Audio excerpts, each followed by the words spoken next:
Yes, people, welcome back to the podcast, the Pitch Perfect One. And today is a special episode. It's a very different style of Trafford talk, very different. I'm here with my bro. I'm here with my bro Flawless. Thank you, bro, for taking your time out to pull up for this show today. Hopefully those of you who are gonna watch it are gonna have a blast and enjoy it anyways.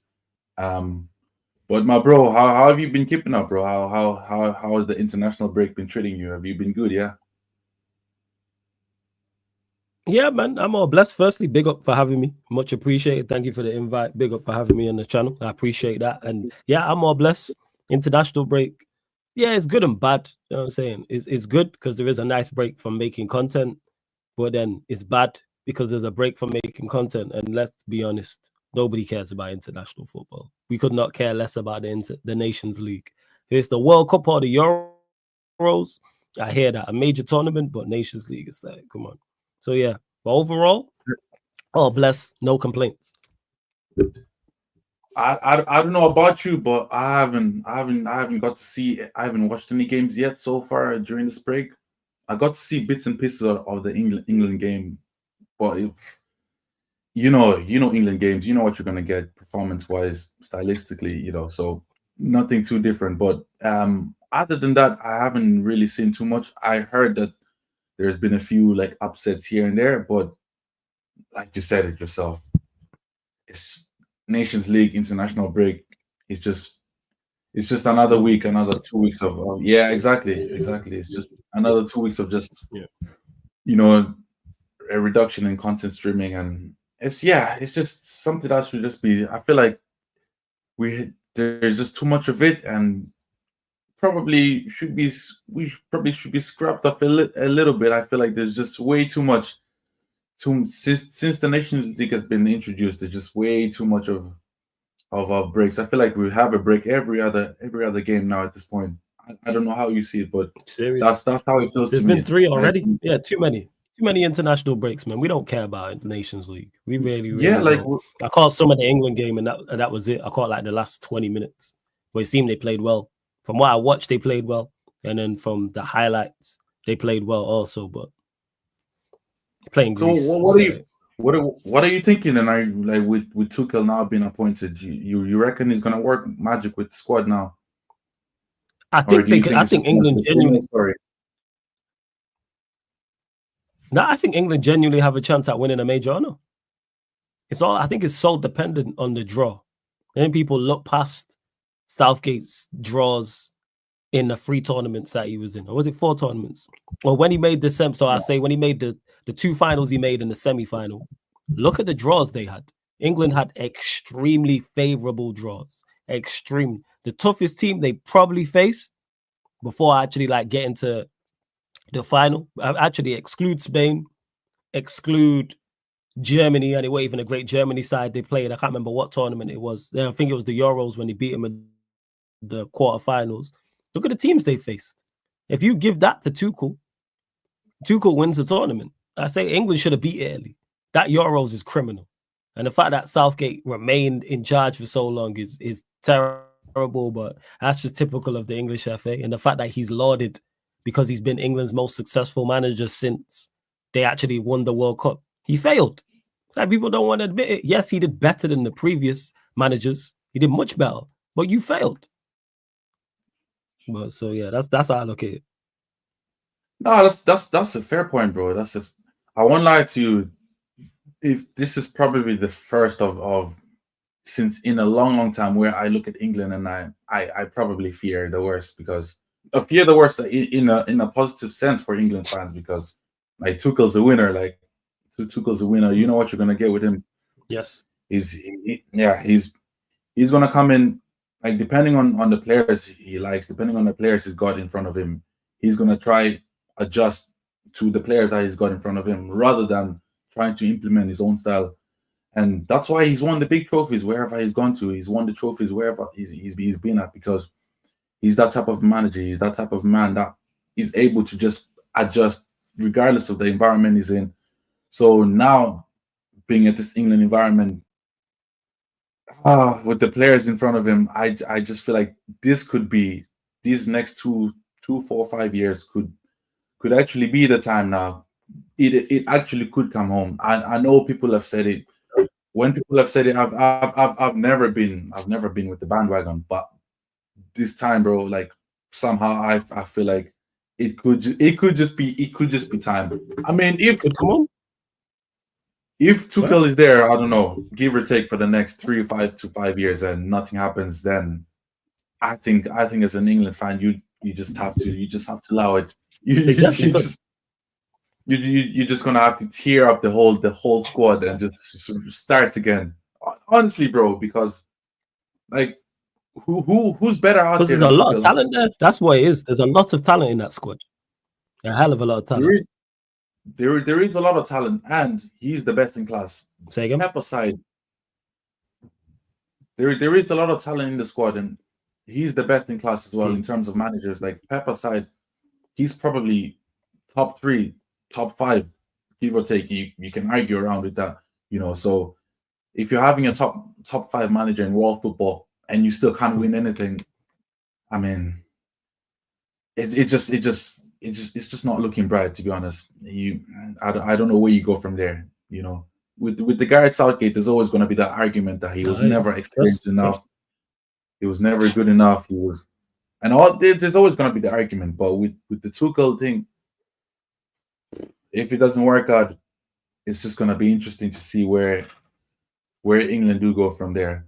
But just before I get off from it, do you reckon just because he's not English, he might get a bit more pressure than Southgate did, or you reckon that he's going to get a bit of time? Potentially, because people will look at it and go, if he doesn't match at least what Southgate did, people are going to look to it. Dependent, like let's say they lose in the semi-final to Spain. Let's say Spain are arguably the best team. Let's say Spain are the best team in the tournament. They could lose in the quarterfinal to Spain, and people will crash on Tuchel unfairly and criticize him unfairly for that. Well, Southgate got us to 2 finals, and you got us knocked out of the quarterfinals, not added in any of the context. Like, I stand on it. If Tuchel's in charge of England for these last couple tournaments, they win one. 110% they win one under Tuchel. And that's not just Tuchel. I think that's any manager of any form of quality. Southgate's just not it. It's not even an experience thing. You're just not good enough. Just not good enough. Point blank, period. Nah, I hear that, bro. I hear that. But moving on, bro. I don't know. I was just gonna ask, like, have you been seeing the Garnacho hate on Twitter? Like, I don't know if you know what's going on, but I've just been seeing him getting like ripped apart on socials by Bear Man, bro. I don't know what's going on, bro. I was gonna ask if there's something I missed out, but I just saw my timeline this morning. He was just getting peltered, bro.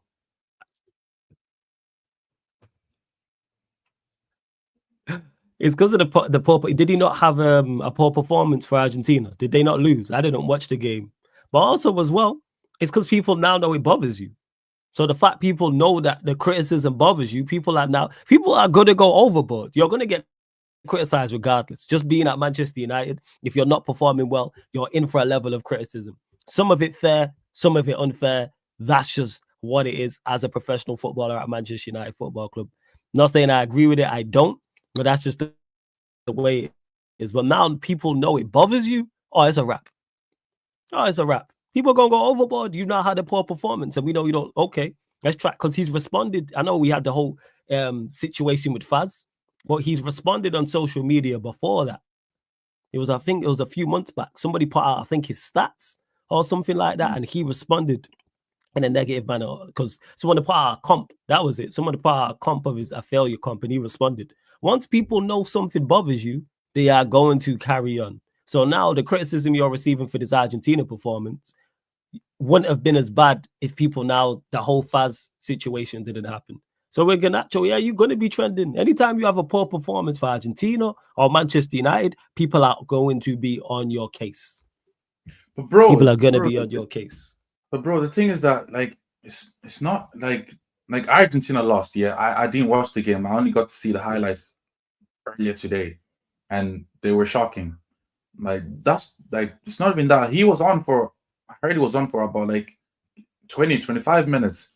And somehow, like, I know, bro, like how patriotic South American fans are for their players. No matter how shit they are, they will always back them till death, bro. Yeah. And I'm seeing that they've lost. Yes, fair enough. Be mad that you've lost. But I'm just seeing they're just ripping bro apart. I'm thinking, what is going on? Like everyone else just got the pass, and then all eyes are just on him.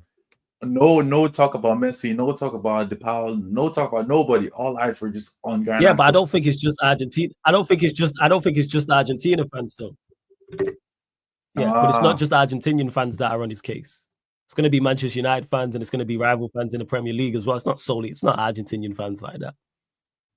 It ain't that's the case. Otherwise, you'd see a lot more tweets in Spanish. I guarantee if you search it right now, it's people with Manchester United avies or people with Premier League avies. People want, for the reasons I just mentioned, people know criticism bothers you. So now they are going, and they know you're on social media, and they know even if you don't respond, you're paying attention. So people are going to go further. Like what Faz said, shout out to my guy Faz. He was nice about what he said outside the stadium. I guarantee if I go search it on Twitter, then people are not being as pleasant. I already know. Because I didn't see the comp, but it popped up on my timeline, but I ain't watching that. Like, I don't want to watch Garnacho when he's in a United shirt. I don't want to watch him when he's in an Argentinian shirt. But Flawless, the problem with this is just that, like, these same people, yeah, are the same ones that were gassing him up, that was sucking him off, and doing all these things, bro. And just because now it's popular, it's a trend to be on Garnacho's case. Now they're all on the bandwagon now, just because it's the popular thing to do. So I just don't like the flip-flop with the fan base, like, because these men are with all the avies of these are the exact same faces that were saying, oh, don't speak on Garnacho, you're doubting him, you're this, you're that. And these are the exact same man, bro, who are now making fun of him and criticizing him and all this shit. So it's just a mess, bro. It's just a mess with the fan base, honestly. But since we're on to United, of course they go flip flop. But hey, we move. Yeah. But no, bro. Since we're on to United already, bro, I was gonna go into RUUD, man. I haven't, like, I've been seeing your shows, but I haven't got to hear, like, from you in real depth, like what you've thought about RUUD, like, throughout his whole interim stint. Did you feel like he probably should have stayed a bit longer, or you felt like this was the way he bowed out was the right way to go? Yeah, first and foremost, salute to RUUD, because he did what he was supposed to do. As the substitute teacher, which is you are as an interim, all you had to do for those 4 games was steady the ship, improve the morale, improve performances, get better results. You had 4 games across 3 different competitions, and you did the business. You won 3 out of 4, drew against Chelsea, undefeated, through to the quarterfinal of the Carabao Cup, our first win in Europe in over a year, and you've seen the morale around the team. Everybody was much happier. You've seen it. Look at the split screen. Look at Diallo getting on the pitch in the Leicester game in the League Cup, and then look at Diallo when he was getting on the pitch against Fenerbahce. Everybody's much happier because misery guts is gone. You know what I'm saying, from the dugout, and you've seen the difference. And also what RUUD did was play Casemiro next to Agate, and all of a sudden our midfield just looks much better. All of a sudden we have a functioning midfield because it's not really difficult. He played a 6 as a 6, and he played an 8 as an 8. We all know what Agate can do. We all know what Casemiro can do. And then when you play those two together, you actually see the benefits of them having a partnership because they're good foils for each other. And if someone gets past Agate, Casemiro's there. Somebody gets past Casemiro, Agate's there. Who would have thought that actually having a double pivot would make your team much more stable? But that's here nor there. But yeah, RUUD did what he's supposed to do. But no, he wasn't supposed to stay. He bowed out in the correct fashion. Ruben Amorim's here. Let Amorim bring in his staff and his people. You don't need RUUD here for that. It's Amorim's reign. Give Amorim all the tools that he needs to be successful here because he has an extremely tough task. So yeah, RUUD can bow out. RUUD, he got linked to the Coventry City job today. I don't know how true that is, but RUUD will get another job. So that's how I look at it. I know. To be, I can't argue with you on that, bro. I'm happy as well with the. I know people were coming out saying that, oh, it's only PAOK, it's only Leicester. You can only be what's in front of you at the end of the day. Do you know what I mean, bro? But I'll be honest with you. Initially I wasn't against the idea of him staying for another 2, 3, 4, 5, 6, maybe 10 games, just on an interim basis. But my problem with RUUD was just that, like, there was just too many patterns, just too many red flags. I just saw the exact same things I used to see from Ten Hag. You know, I know he was only in charge for 4 games, and you can't do anything in 4 games. But the patterns, the holes, there were just too many things that would just give me just flashbacks of Ten Hag. You know, and I just didn't like it. You know, just considering he had won the league with PSV the last season, I expected that, you know, maybe something's gonna be different, that I could see something to at least hold on to, something to say that, you know what, this is RUUD's ball. This is what RUUD implemented during his time. But I didn't see nothing. It just all felt like all so passive, all so Ten Hag-y, you know. It just felt like Ten Hag was just in the shadows. He was in the stands, bro, just sending the paper down with the tactics. That's how it felt. But look, I'm not gonna take anything away from him. You know, he got the results we needed to get, and, you know, like you said, he bowed out as a winner. So undefeated, just like Michael Carrick, the only 2 managers in history, in Manchester United history, to live to be undefeated. So, bro, it's a good way to bow out. But yeah, I don't know how true the links were about him trying to be a striker coach, but you know what? That's one thing I have to give props to Ineos for as well, by the way. That they just cleaned out the whole. They just went to factory setting. They just reset the whole thing. They just said, Lowy, we're not doing this bullshit of getting rid of the manager and having his old coach stuff. Bro, I seen, what's his name? I seen Darren Fletcher, bro, in the touchline back again. Like, why? I was asking myself, why is Darren Fletcher in the touchline? I ain't seen the brother, bro, in almost 2 years. And then all of a sudden, Ten Hag's sacked and he's back in the touchline, bro. And it's all just matey again. Like, no, I'm not trying to go through that, bro. I weren't trying to go through that phase of all our mates clubs. And then before you know it, Van der Sar is in the club. Then Roy Keane. I really were not trying to go through that. So big ups to Ineos for just being ruthless, just clearing out the whole card, just getting rid of everyone, and letting AMORIN just have a clean slate and just start fresh. So this is gonna be interesting. Like I said about the striker coach, I don't know how true those links were, but I wouldn't have been against him being a striker coach. I don't know who our striker coach is at the moment, but I wouldn't have been against him having that role, because that's a limited role to an extent. I'm sure AMORIN will bring in his guy, though. I'm sure AMORIN will have. I'm sure AMORIN will bring in his guy.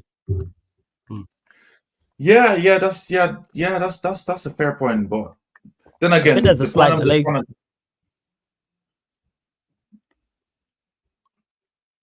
You can hear me all good, bro. There's a slight delay when I'm chatting to you.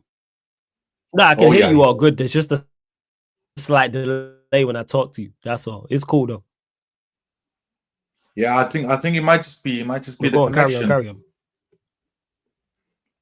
But yeah, as I was saying, bro, like I think it is the connection. It's all good.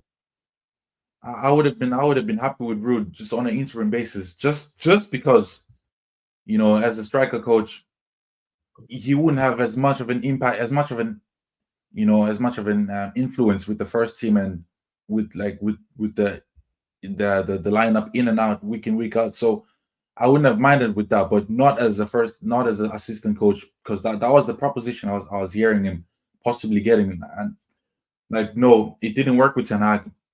So I just, because the assistant coaches are basically the first team coaches. They're probably as important, if not more important, than the manager in this day and age. So if it didn't work with Ten Hag and it went sideways, you have to look at RUUD as well sideways and ask yourself, like, how much did he play? How much of a part did he play with Ten Hag, you know, being such a mess? But you know what? like I said, like we both said, it's good that he bowed out in style. So fair play to him. If he's going to Coventry City, wish him all the best. But with the Amorin thing, bro, one thing that really struck me with the Amorin thing was that, like, I was looking just at his last couple of games. I'm not gonna come out and lie and say that I've been watching the Portuguese league, and like, no, I don't have I don't have a great knowledge on the Portuguese league, but I've seen sports in the odd time, and like on paper, bro, like their team, the average age is about 20, 23, bro, 22, 23. They have a really, really, really young team. And compared to us, bro, like our team, our team, the average age would be about 27, 28. So, like, I don't know how you see that. You reckon that could be an impact, bro? The fact that he's coming from a really, really young team where, he didn't have to deal with that much egos. He didn't have to deal with, players who knew the game inside out already. Players who were still learning the game, to a team with all these egos, all these players with experience in all different places, all these players who've been managed by all these different managers, and who've sacked all these different managers. Do you reckon that could be something to worry about now that he's joined? Nah, I don't think it's anything to worry about. I don't think so. If he's as good as general consensus says he is, he'll be fine. No matter if the average age of the squad is 21, 22, or the average age of the squad is 26, 27, or 30, 31.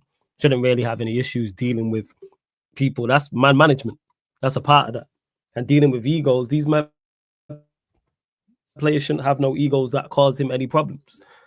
I'm expecting him to deal with that regardless. So no, I don't see it having any bearing or any issue. Come in, implement your style, play your way, figure out who can do an adequate job, at least for the time being, in your system, and figure out quickly where you need to improve.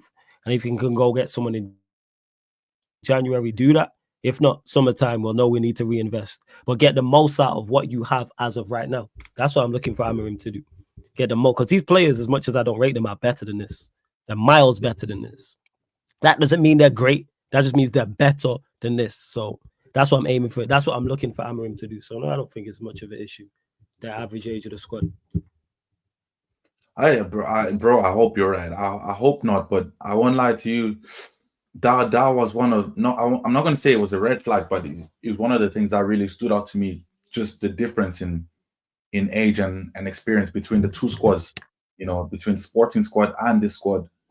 You know yourself, when you're dealing with 20, 21-year-olds, 22-year-olds, it's easy to get the message through. It's easy to. The reason why it's not, yeah, but the reason why it's not a concern, it shouldn't be too much of a concern for you anyway, because we're going to get new players. We're going to get new players. And eventually these players will be shipped and moved on. Obviously not all at the same time, but gradually, maybe more than gradually, but at least the bare minimum, gradually players are going to be moved on. Because forget their age, they're not good enough. These players, we all know these players are not good enough going forward now. Some of them might be here for a year, maybe some 2 years, maybe very few 3 to 4 years, but eventually, once it becomes AMORIN's team, let's say the 26, 27 season. So his second full season will be 2.5. The 11 that he's fielding should be his. So everything you need, that 11 at that point, we should be fielding aside with 8, 9, maybe 10 of his signings, but that's his team. And then the other players who are around are players he's decided to keep who can do an adequate job. Maybe a couple youth players pop up as well. But the point I'm making is it's his team. It's like Ten Hag. This is his team. So I'm looking for AMORIN to do the same. So that's why I don't really worry about ages, because we're going to have new players. And if we don't have new players, guess what? AMORIN will fail and be sacked. But I think he's a much smarter man than that. I think he's fully aware that, I need new players eventually. Oh, for sure, bro. For sure. Oh, bro, anyone would know that, bro. This team needs new players. This team is crying, is bleeding for new players. Every game proves that we're bleeding for new players. We're bleeding for a new squad. But like in this day and age, obviously it seems like the trial for a new manager in a new club is about a year and a half to 3 years. So I will, like, my question is, like, roughly we say the trial is 3 years. Like, what would you be expecting from him, from Amorin, within these 3 years for you to have that confidence that he could take us to the next level?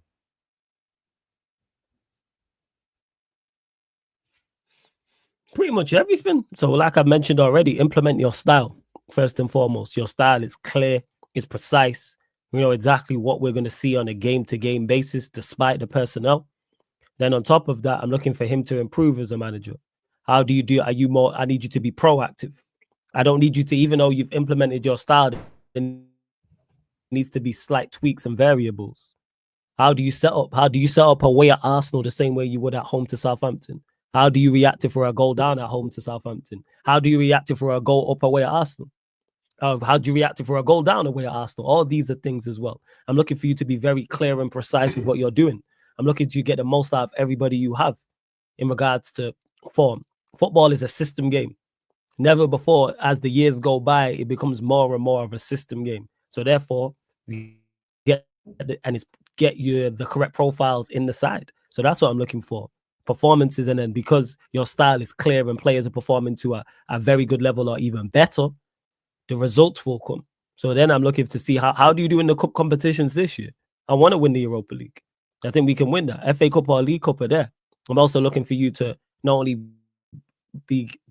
the team to be delivering sustainable performances, but also us climbing up the top of the league. So let's say we finish 6th this year. Next season, I'm looking at, and I never count it, like I never class it as a big success, but next season, I'm looking at top 4. How do you do in the Champions League? Because I want to be back in the Champions League next season. I'm not saying win it, but how do you deal with that? Do you get us out? Do we finish top 8? Do we get through the quarters? How do you deal with playing away at Real Madrid, away at Bayern Munich, home to Juventus? Like the list goes on, type of thing. So I'm looking for all these things. I'm looking for signs that say you can take us to the next level. Then we have another good season, his first full season. Then the second season, as you're bringing in more players, I'm looking to go, all right, we're now establishing ourselves as top 3, top 2 in the country, no doubt. Like no one can doubt that. And then your third season, that's when it's an assault on everything. That's when I'm looking at, okay, Premier League. We definitely have to legitimately challenge 3 seasons in. Legitimately. Because now this is more so, you've had 3 summer windows. This is now your team. Not just the 11, the squad.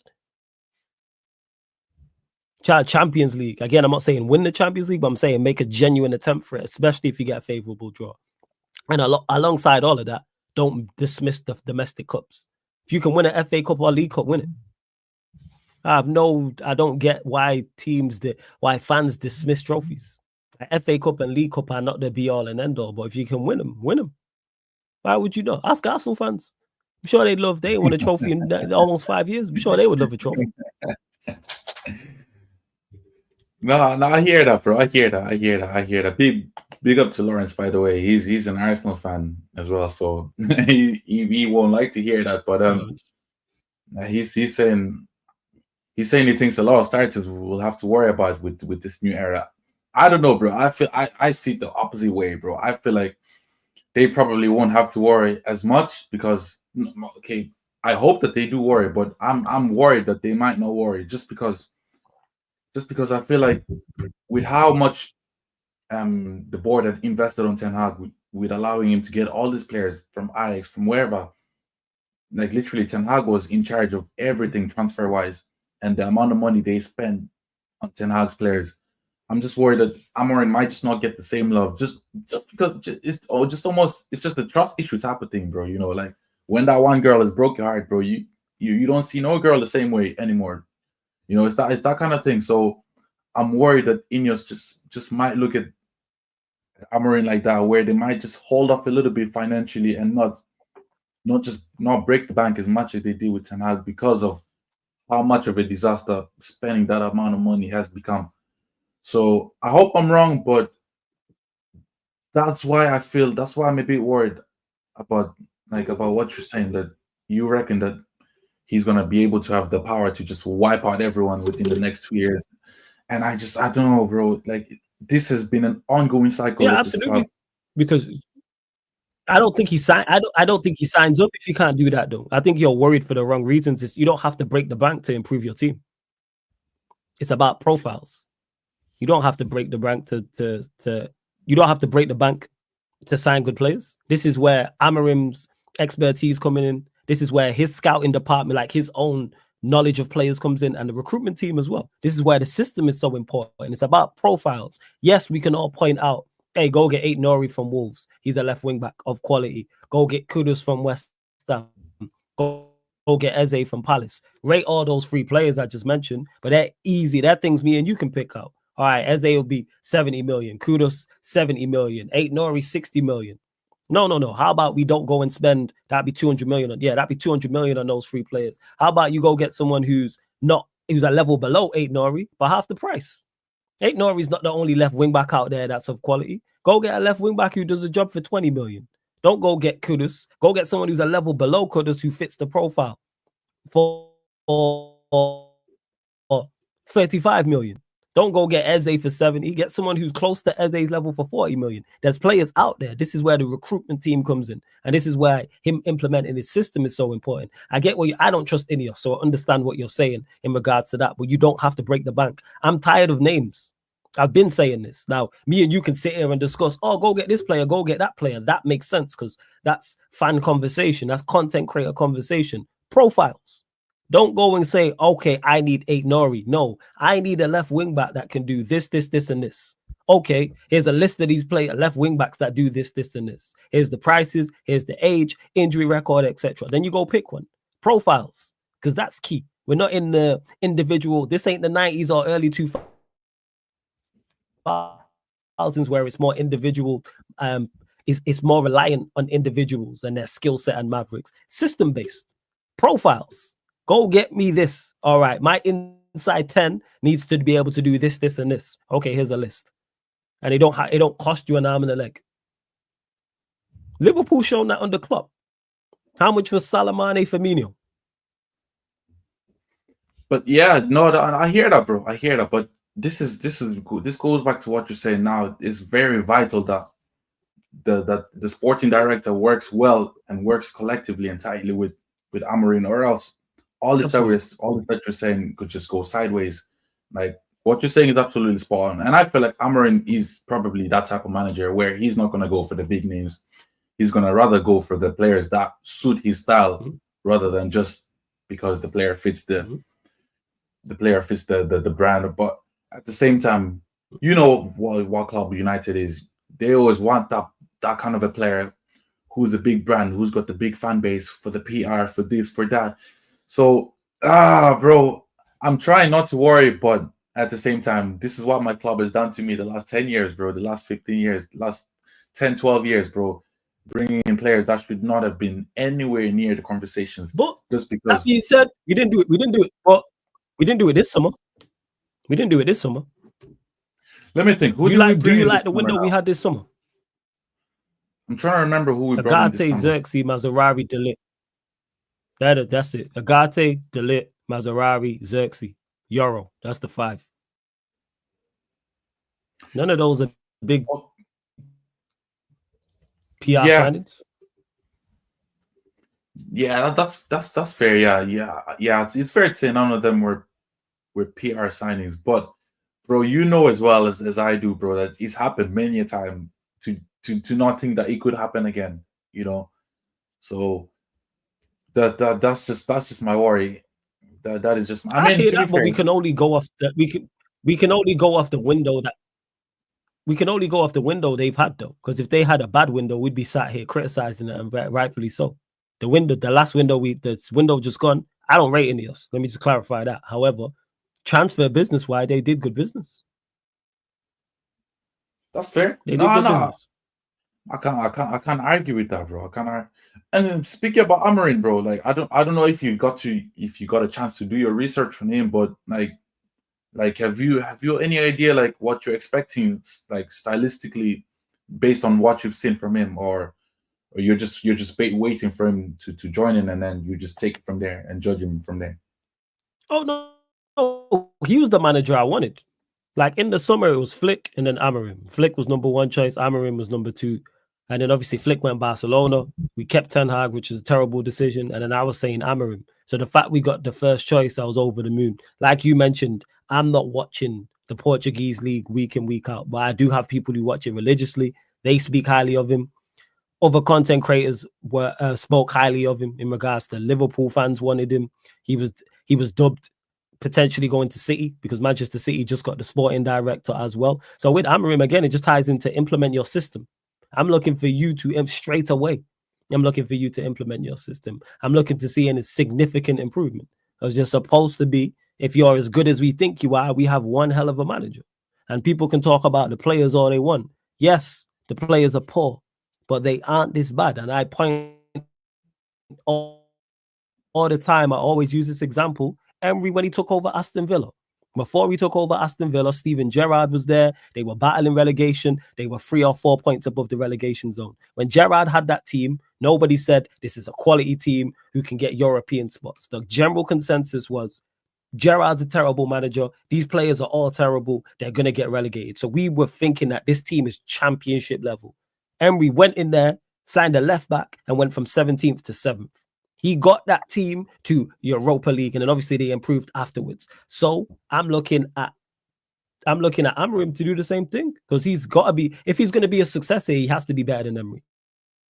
If you're of the level of Emery or worse, you're going to fail here regardless. So I'm looking for him to make significant improvements, and that doesn't necessarily mean results.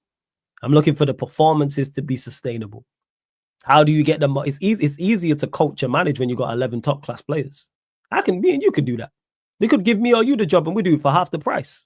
Just give us 11 world-class players and we'll take the job. Easy. Fact. Where you serious? We do it for 10% of the price. Like, you don't have to pay us, you know what I'm saying, 200K a week. When it's 20 bags a week and we'll be fine. So that's the easiest part to do. So what he has to do is manage what you have for the time being and get the most out of it. Get most of the average players playing average, get a few of them playing well, and then get the good players playing to a good level or better, and we'll be absolutely fine.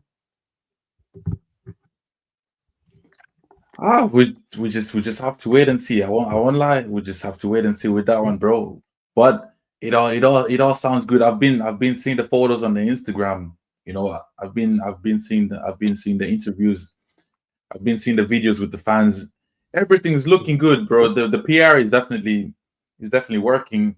I don't know. It just feels different. He looks like a presence.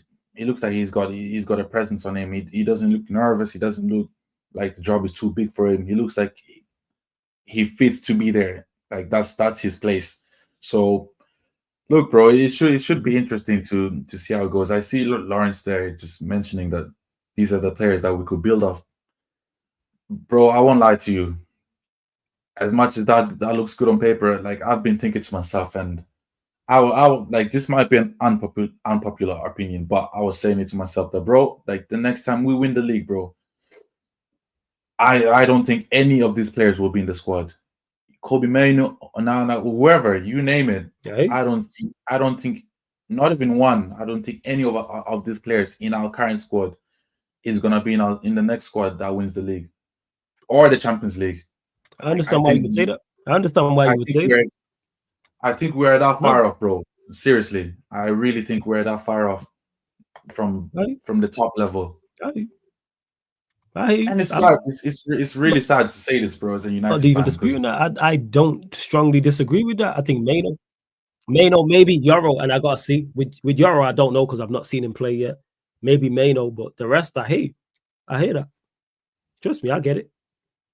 Bro, so it's so sad to be even thinking like this, to be even speaking like this as a United fan. Because as a fan, you the plan is to be expecting and hoping for the best for your club.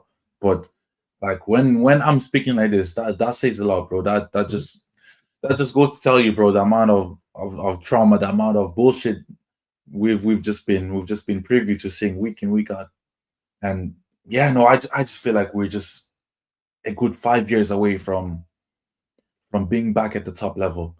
I just hope that's all it's going to take, 5 years, and we're not going to turn to another Liverpool who have to wait 30 years before we become champions. But yeah, bro, I won't lie to you. It's at the moment, unless AMORIN does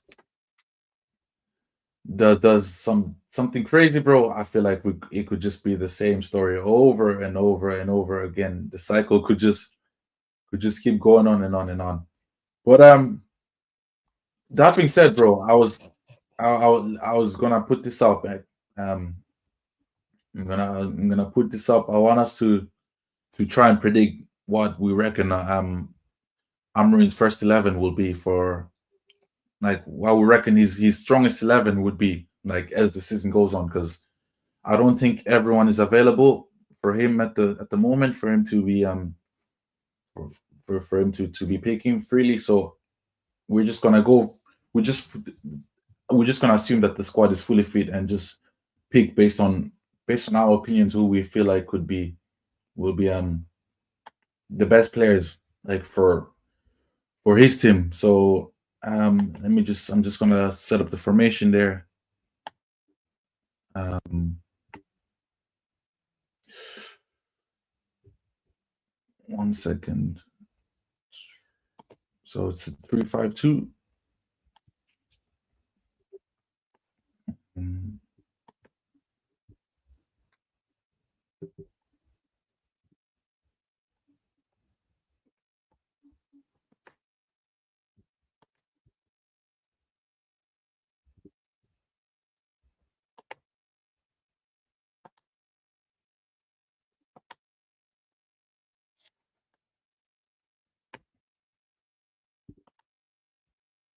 Really, it's a 3-4-3. My bad, my bad. Yeah, I'll go. Okay, so yeah. Can you see my screen, by the way, or Yeah, you can see your screen. do I We're need good. to clearly? Okay.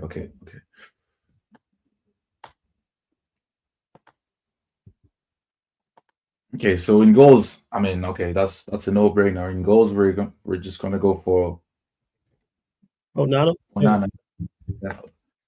Yeah.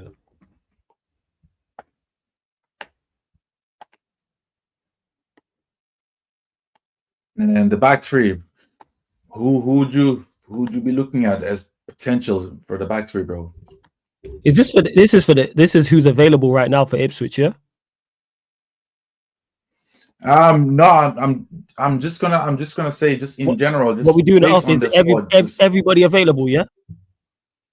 everybody available. Yeah, All right. Cool. All right. So it'd be Euro, Delit, Martinez. Euro.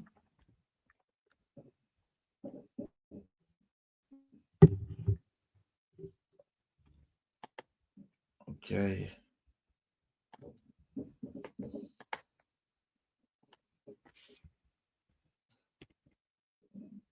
So we're saying no chance for Maguire in the back three. That's where he excels, no? Yeah, this guy, yo, you got jokes. This guy.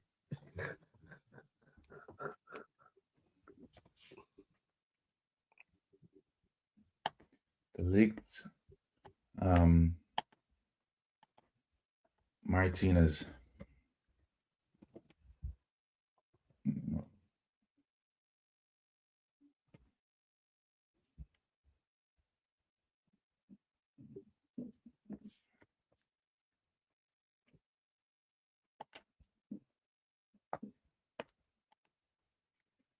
Okay. All right.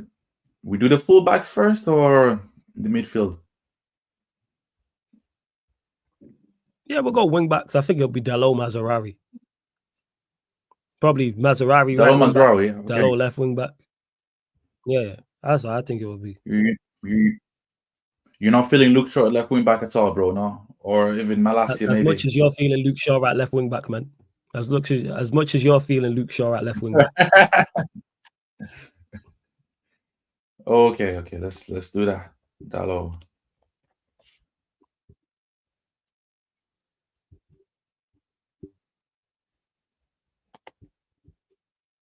Okay.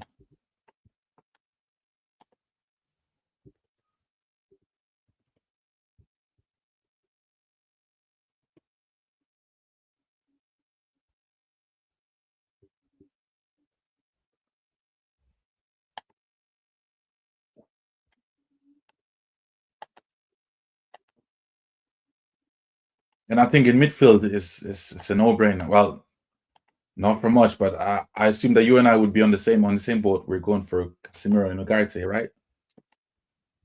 Yep. Mm-hmm.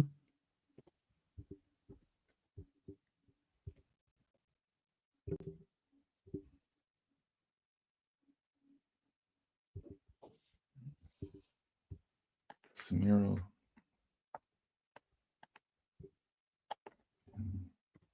Ugarte.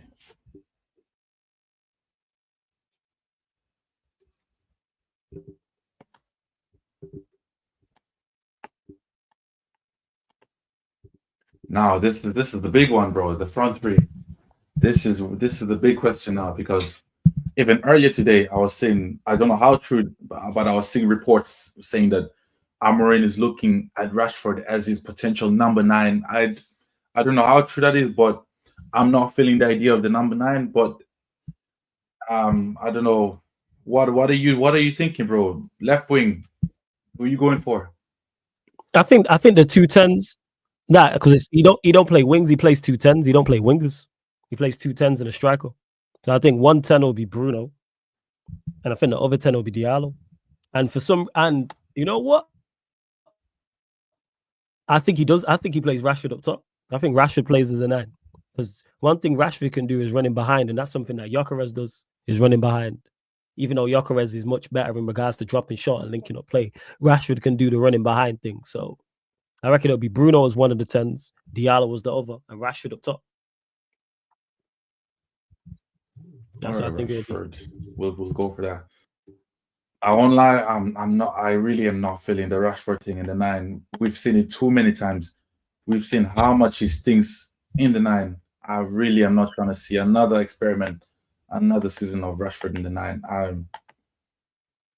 I'm tired of it. But look, maybe he could unleash something different in Rashford that we've not seen before. But um, Bruno,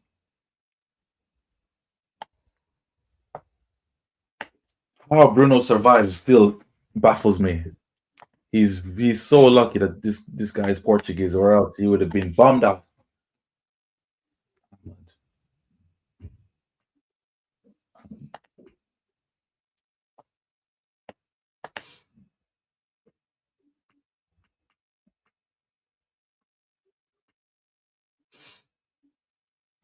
Right, so this looked to be the 11 that we're both going ahead with. I don't Don't know, forget bro. about that. How are you feeling? Just by looking at it, how are you feeling? Like, you feel like this team is good enough to have a top 4 charge this season? No, top 4, no. No. Top 6, yes. Top 4, no. Mm-mm. I won't lie, bro. I know I've not watched Amorim in great depth, but like from the managers I've watched that play with a 3 at the back, what I know for sure is that the wing backs usually tend to be their most important players in the team. And our wing backs, I mean, Dallo and Mazraoui can do jobs in those positions, but I wouldn't say that they're natural wing backs.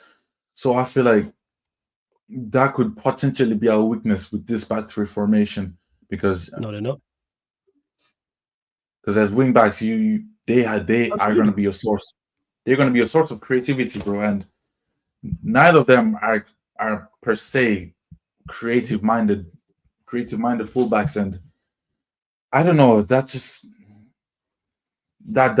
my biggest worry with this formation. But at the same time, I'd rather he does this though. I'd rather he just comes and just decides, you know what, boys, I don't care what you're doing. We're just going with this, instead Yeah, of trying to play based on the players he's got and trying to adjust to the players, because that's always been the story. Managers coming, trying to play, trying to adjust based on the players we have, and playing who the players want, playing for the players, and rather than for themselves, rather than their own style. And it's proven to never work. So I just hope that Amorin just comes and he's just ruthless with it, even though he does not have man for man the players he'd want for this formation.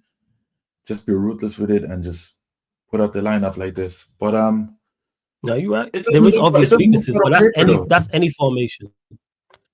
That's any formation. Any formation we putting out. Say again? I'm saying the team doesn't look bad on paper, What you bro. say? Like I feel like with this team we should. I know, yeah, you said it there. Top four, no chance. But I think we should at least be challenging for the Europa League or even winning it. I don't think it's Yes. far-fetched to say that. Yes, that I agree with. The Europa League, the cup competitions, I agree with that. I agree with that. Yes, I agree with that. Does if we go trophyless this season, bro, would that worry you, or you just would that be something you just brush under the carpet No, now? yeah, not worry. I'd be disappointed, but then again, how do we go trophyless? That matters too. How do we go out? If we go out of the Europa League and we go out to a Lyon that are flying, or a Athletic Club that are flying, or Lazio are flying in Serie A, that's different than losing to Midtjylland or Victoria P or a team from Mm. Estonia or Moldova or Cyprus or something like that. There's context. The same way in the FA Cup and League Cup, we lose to Arsenal or Liverpool or City. That's different than losing in the cup to Southampton or a championship side or League One side or a League Two side. So context matters. So yes, I'd be disappointed if we did go trophyless. I think we're capable of winning a trophy, in particular the Europa League, but context matters. But I wouldn't brush it under the carpet. I'd be disappointed. But again, context matters. But I'd still be like, all right, let's get it together 25, 26 and kick on and go and win a trophy.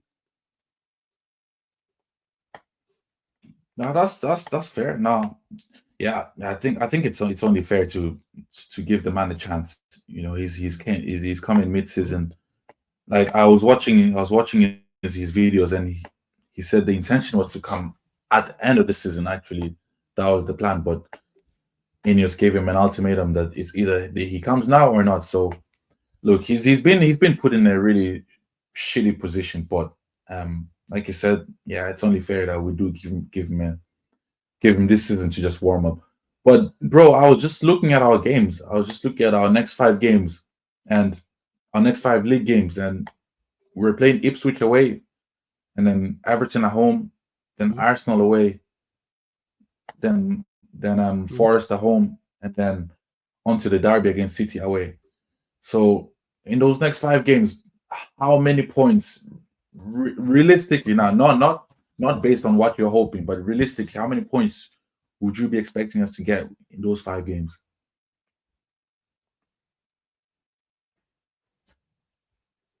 Minimum 10. I'm aiming for us to win the 3 games, of course, against Ipswich away, Everton at home, and then who was the other team you mentioned? So Ipswich, Everton, the fixtures myself. Yeah. So we're playing Ipswich away, then Everton at home, then Arsenal away, then Forest at home, and then Manchester City away. So definitely Ipswich away, Everton at home, Forest at home. I'm looking for 9 points from them.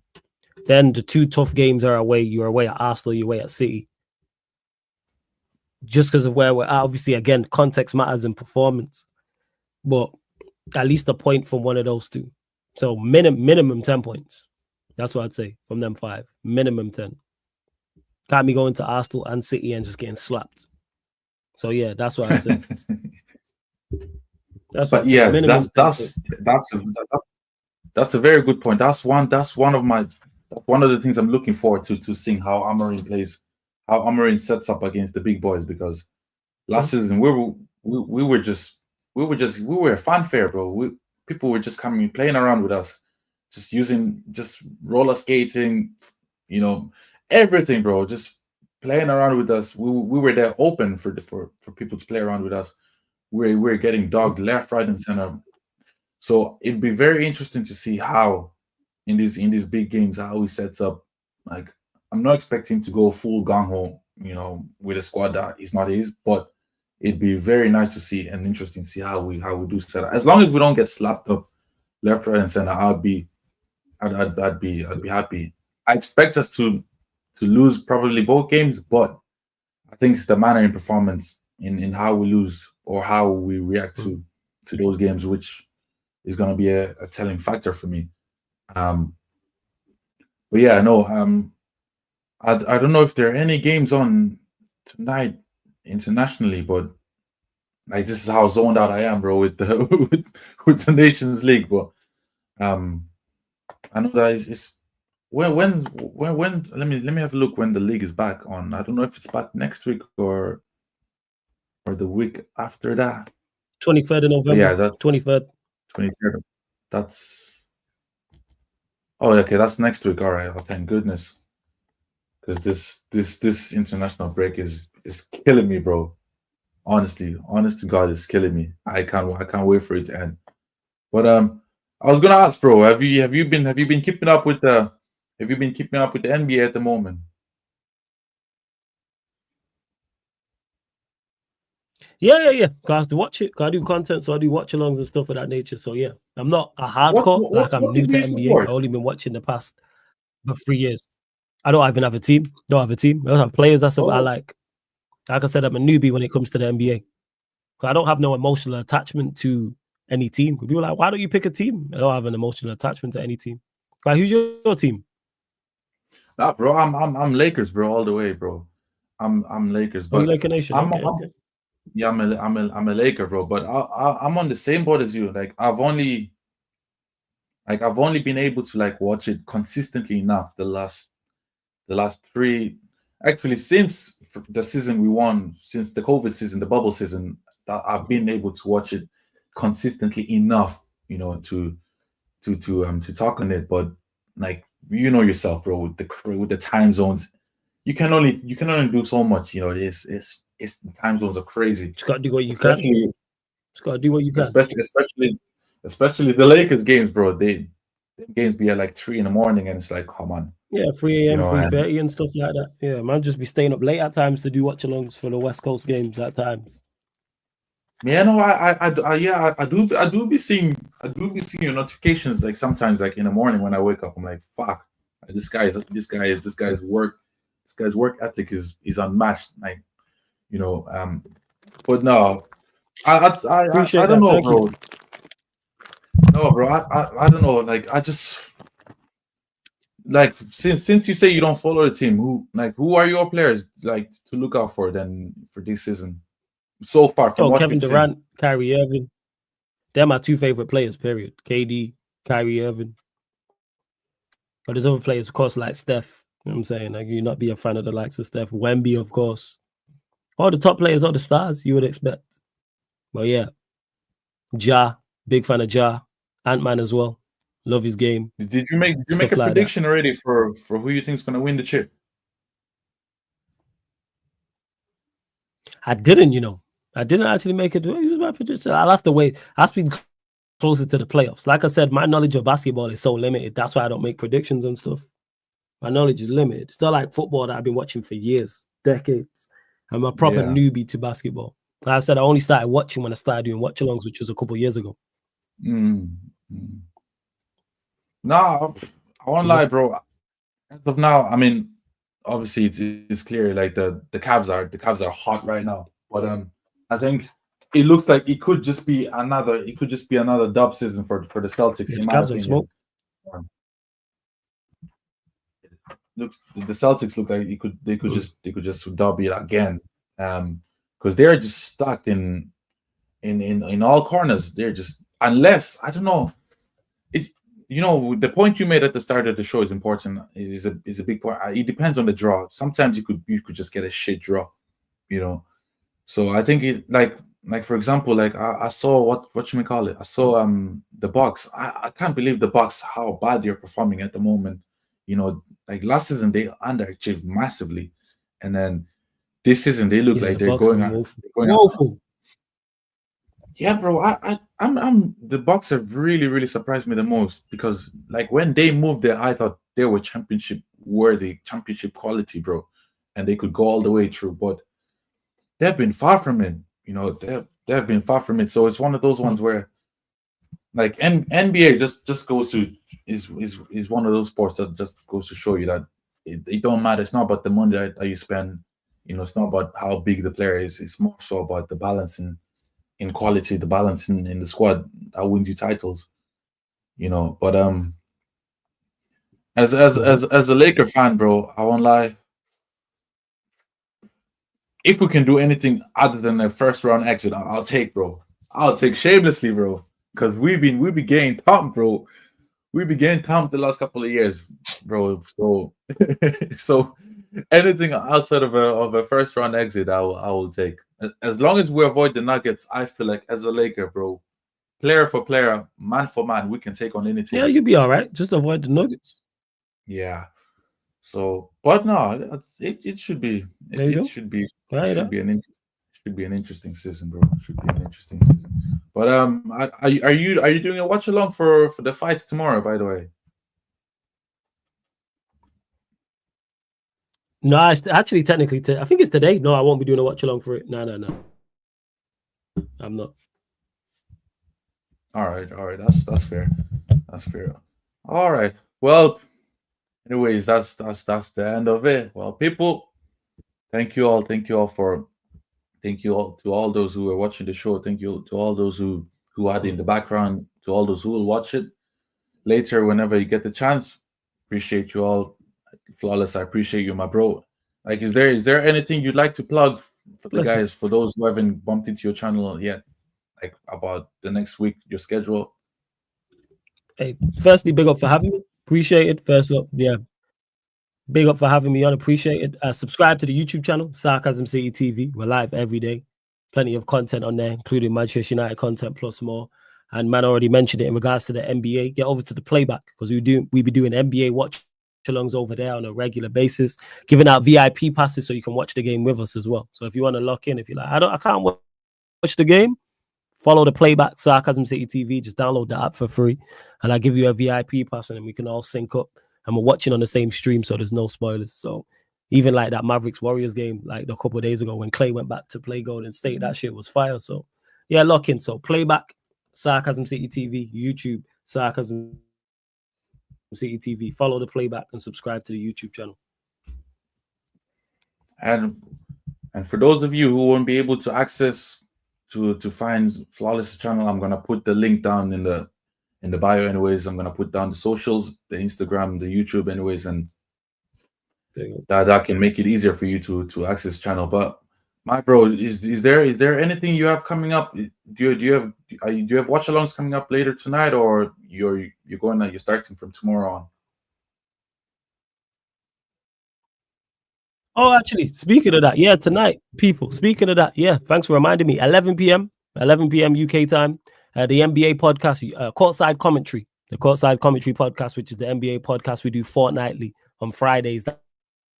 That's on the YouTube channel. So myself, the rest of my panelists who are much more knowledgeable than me, be talking all things in the NBA that's currently going on right now. So yeah, that's 11 p.m. UK time. But like I said, everything else is on the schedule. I always schedule everything on a week-by-week basis, so just take a look at that and you'll know what's coming up. But 11 p.m. tonight. Well, there you have it, people. That's my bro, Flawless, for you. Flawless, like I said again, thank you again, bro. Thank you for taking your time out to pulling up to the show. Big honor, bro. This is, by the way, you're the first guest I've had. Bless for having me. You're the first guest I've had for TRAFFORD Talks. Just for real. Bro. Yeah. I've just been. It's just been a show I've just been doing on my ones, bro, this whole time. So you've had the honor, bro, to be the first guest. But nah, bro. Anyways, people, like you heard it from the man. Privileged even more, man. Blessed for having me. For real. People do tune into his channel, to his YouTube, to his playback. I'm gonna put the link in the bio for you all, anyways. And as from us in the channel, I don't know when I will be back on. I probably will be back on Monday, Tuesday for Football Talk or the Big Six Showdown with Richie and Lawrence. And then after that, then I'll be back on the weekend for the match reaction against Ipswich. So people, thank you again. Thank you all for those who are watching. Thank you all for those who will be watching later. And that's us. Peace. Big up.